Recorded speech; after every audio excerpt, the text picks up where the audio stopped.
Good morning student, आप सभी का स्वागत है यूपी विनीत क्लासेस में।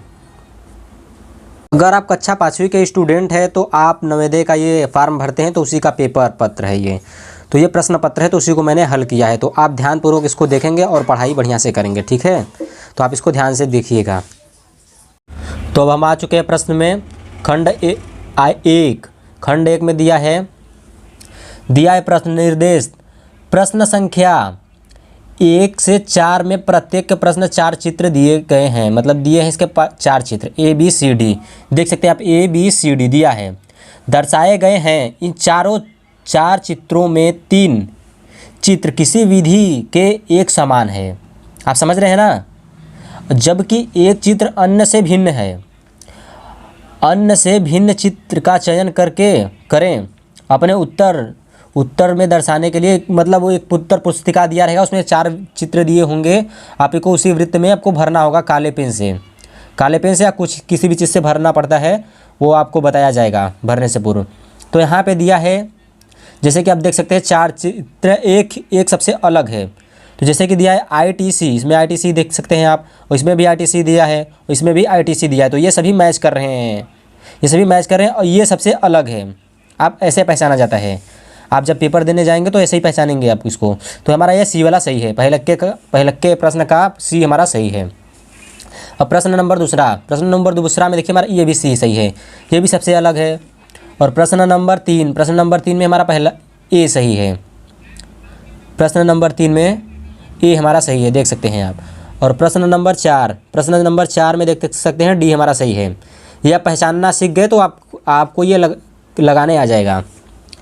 और प्रश्न नंबर 5 भाग 2 में, दूसरे भाग में देखिए, यहाँ भी आप पहले पढ़ लीजिएगा, फिर उसके बाद ही इसको लगाएंगे तब आपको समझ में आएगा, नहीं तो समझ में नहीं आने वाला है।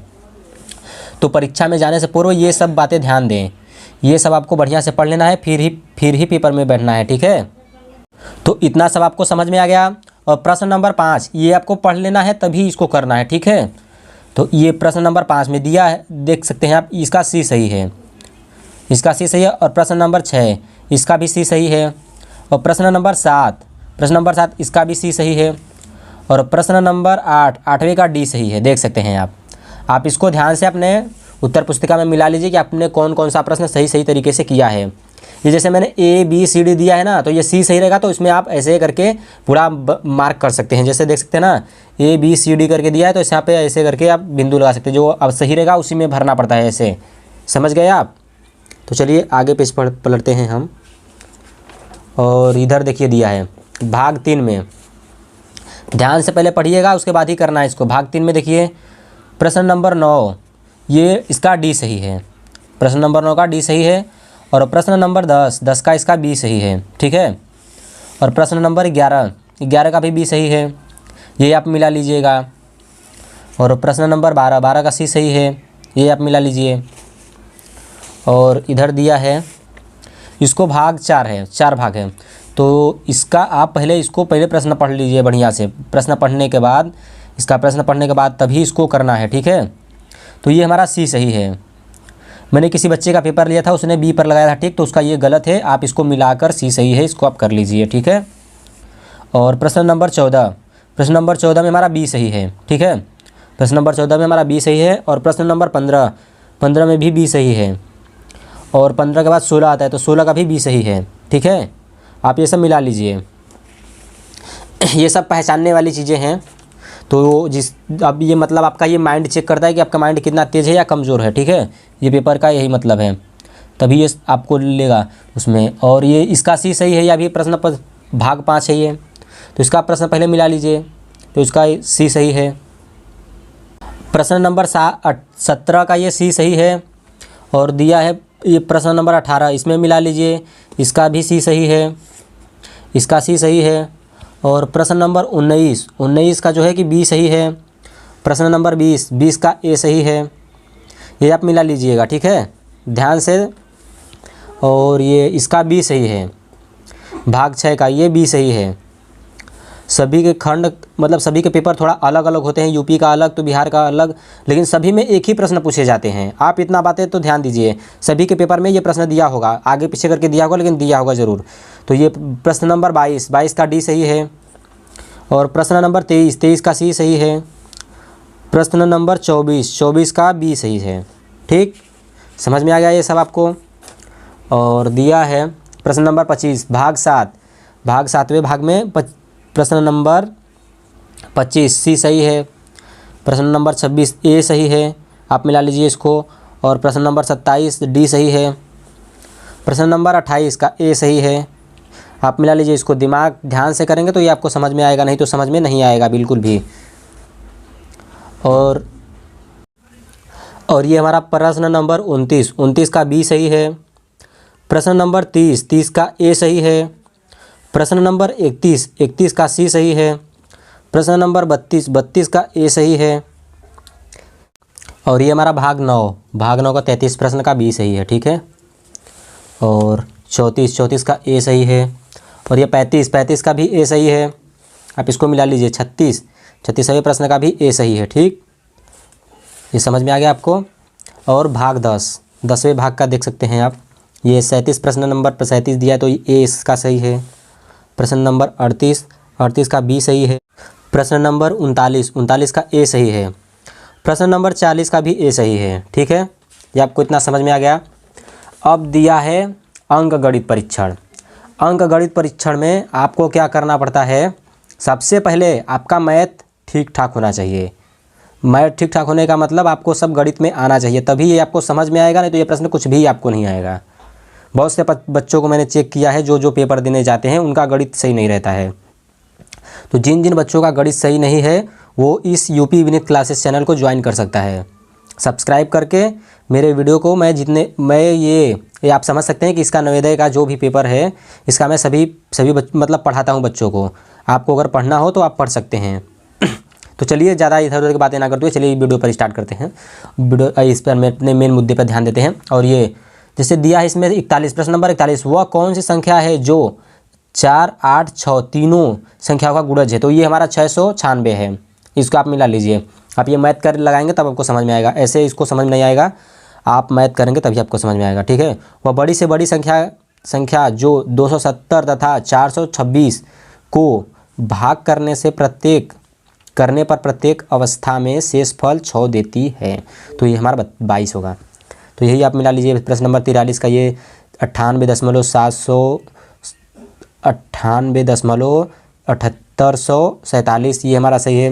प्रश्न नंबर 44 का ये हमारा सही है, 50 सही है। और ये प्रश्न नंबर 45 का हमारा बी सही है, 6 घंटे 15 मिनट। और प्रश्न नंबर 46 का हमारा 3 मिनट सही है। प्रश्न नंबर 47 का 70 सही है।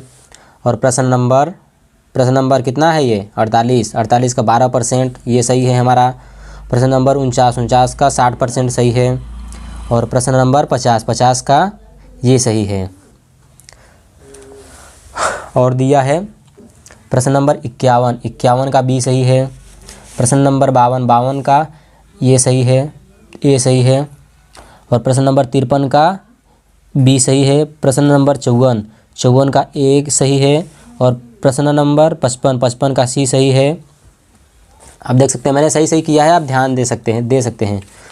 और ये यहाँ पे आप देखिए यहाँ पे लिखा है ना 2,02,000 अंकों को लिखने पर प्राप्त संख्या होती है। तो ये हमारा ये प्राप्त होता है। ठीक है, इतना आप लिख लेंगे, आपको अगर ये पढ़ाई किए होंगे तो आपको समझ में आएगा।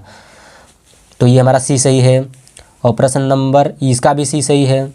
और प्रश्न नंबर 58 का जो है बी सही है, एक आया है ना, तो इसका ये 58 सही है। प्रश्न नंबर 59 का हमारा 17 सही है, डी सही है। और प्रश्न नंबर 60 मतलब 60 का हमारा सी सही है। ठीक, इतना समझ में आ गया आपको। और आगे पेज पलटते हैं, देखते हैं क्या है आगे। तो दिया है खंड 3 में भाषा परिरक्षण है। भाषा परिरक्षण का मतलब ये होता है कि आपको भाषा हिंदी भाषा हम लोगों का है तो ये आपको पहचानना पड़ेगा। ठीक है, तो पहले आपको अनुच्छेद 1 दिया है, तो अनुच्छेद 1 में पहले ऊपर ये सब प्रश्न पहले आप ध्यान से पढ़ेंगे। मैंने तो ये सब पढ़ लिया है, आपको ध्यान से पढ़ना है अब जब पेपर देने जाएंगे तब। तो अनुच्छेद 1 में दिया है क्या आपने रस्साकसी खेल खेला है। तो ये आपको पूरा पहले पढ़ लेना है। ये जब आप पूरा पढ़ेंगे तो ये आपको समझ में आने लगेगा। ठीक है, ध्यान से थोड़ा पढ़िएगा, पढ़ लीजिएगा आप। ये मैं पढ़ चुका हूँ और ये टिक लगा चुका हूँ, तो फिर ज़्यादा पढ़ने की आवश्यकता नहीं है हमें। तो ये रस्साकसी है, एक खेल है। ठीक, तो यहाँ पे रस्सा कसिए एक खेल है, और दूसरा में रस्सा काशी हम रस्सी खींचते हैं। और इसका तीसरा का देखिए, तीसरा का सबसे शक्तिशाली आराम से करिए, कोई दिक्कत नहीं है। और 64वां प्रश्न का प्रश्न हार जाती है। टीम जो बीच की रेखा पर खींच ली जाती है वो हार जाती है, ठीक है, हार जाती है। ये हमारा बी सही है। प्रश्न नंबर 65 का देखिए, साथ साथ संगठित शब्द का अर्थ है साथ साथ, ठीक है, ये हमारा सही है। और अनुच्छेद 3 दूसरा, ये हाँ अनुच्छेद दूसरा करेंगे ना, फिर दूसरा तो बाकी है अभी हमारा। तो प्रश्न नंबर 66 का दिया है कि हम स्वस्थ कैसे रह सकते हैं, तो संतुलित भोजन खाकर और व्यायाम करके, ठीक है। प्रश्न नंबर 67 दिया है भार कम करने के लिए हमें क्या अधिक खाना चाहिए, तो फल और सब्जियां खाना चाहिए, ठीक है, भार कम करने के लिए, ठीक है। और स्वस्थ रहने के लिए हमें क्या क्या अधिक पीना चाहिए, तो वो पानी पीना चाहिए, बिल्कुल सही है जी, पानी तो हमें बिल्कुल ही पीना चाहिए स्वस्थ रहने के लिए। और दिया 69 प्रश्न, कौन सा व्यायाम करके लिए अच्छा है, कौन सा व्यायाम सबके लिए अच्छा है, ठीक है, ध्यान दीजिए आप, कौन सा व्यायाम सबके लिए अच्छा है, तो ये सैर करना और साइकिल चलाना सबके लिए अच्छा है, ठीक। और सक्रिय का विलोम शब्द क्या होगा, निष्क्रिय होगा, सक्रिय का विलोम शब्द निष्क्रिय होगा। आप विलोम शब्द अगर पढ़े होंगे हिंदी में तो आप ग्रामर में तो आपको आएगा समझ में। अनुच्छेद तीसरा में ये पहले आप पढ़ेंगे, ये प्रश्न पढ़ेंगे, ठीक है। ये जो अनुच्छेद दिया है तो पहले करने से पूर्व प्रश्नों को ध्यान से पढ़ें, तभी करेंगे तो आपका सही आएगा, ठीक है, नहीं तो ऐसे गलती हो जाएगा आपका। तो हमारा दिया है ग्रीष्म और के बीच में शरद ऋतु आती है तो शीत ऋतु, ठीक है, अब ध्यान से इसको कर लीजिए, इसका सी सही है। और 72वें प्रश्न का दिया है शरद ऋतु में निम्नलिखित में से क्या परिवर्तन हो जाता है, तो दिन छोटे होते हैं, तो ये आप ध्यान से पढ़ें। और प्रश्न नंबर 73वां का ये बी सही है, 73 का बी सही है, ठीक है। और प्रश्न नंबर 74 का जो है ये सही है, भोजन एकत्र करते हैं। शरद ऋतु के बीतने की तैयारी करते हुए पशु क्या करते हैं, तो भोजन एकत्र करते हैं, ठीक है, ध्यान दें सभी लोग। और ये बीछी होती है के लिए दूसरा शब्द हो सकता है, बीछी होती के लिए दूसरा शब्द हो सकता है ढकी हुई, ठीक है, अब ध्यान से समझ लीजिए इसको। अनुच्छेद 4 प्रश्न नंबर 76, पहले प्रश्न करने से पहले अनुच्छेद को प्रश्न पढ़ा जाता है, आप ये ध्यान देना, ठीक है। तो दिया है उत्साहित शब्द का अर्थ है बहुत प्रसन्न रहना, ये तो आपको मालूम होना चाहिए। और दीपक और उसके चचेरे भाई बहन तो पिकनिक का आनंद लिया, ये 77 प्रश्न हो गया। 78वां प्रश्न का ये बी सही है, ध्यान से आप कर लेना इसको। और 79 प्रश्न का पिकनिक का स्थान था वो जो है गांव में था, ठीक है। अब इसको पढ़ेंगे प्रश्न को तो आपको समझ में आएगा, नहीं तो कुछ भी नहीं आएगा आपको। ये प्रश्न नंबर 80 मतलब 80 दिया है, चाचा जी ने पिकनिक को दिखाया कि कैसे, तो चावल, चाचा जी ने दीपक को दिखाया कि कैसे चावल उगाते हैं, ये आराम से आप समझ लीजिए, कोई दिक्कत नहीं है इसमें। और ये प्रश्न पेपर अब ख़त्म होता है। तो स्टूडेंट आप लोग ध्यान से पढ़िएगा, ठीक है, मन लगाकर पढ़िए, अपने और अपने माता पिता का नाम रोशन कीजिए। और पढ़ेगा इंडिया तभी तो बढ़ेगा इंडिया, ठीक है। तब तक के लिए गुड बाय, मिलते हैं आपको नेक्स्ट वीडियो में। तो अगर आप पढ़ाई करना चाहते हैं तो इस चैनल को सब्सक्राइब कर सकते हैं, ठीक है। और बढ़िया से मन लगाकर पढ़िए, अपने और अपने फैमिली का नाम रोशन कीजिए, ताकि पढ़ेगा इंडिया तभी तो बढ़ेगा इंडिया। तब तक के लिए गुड बाय।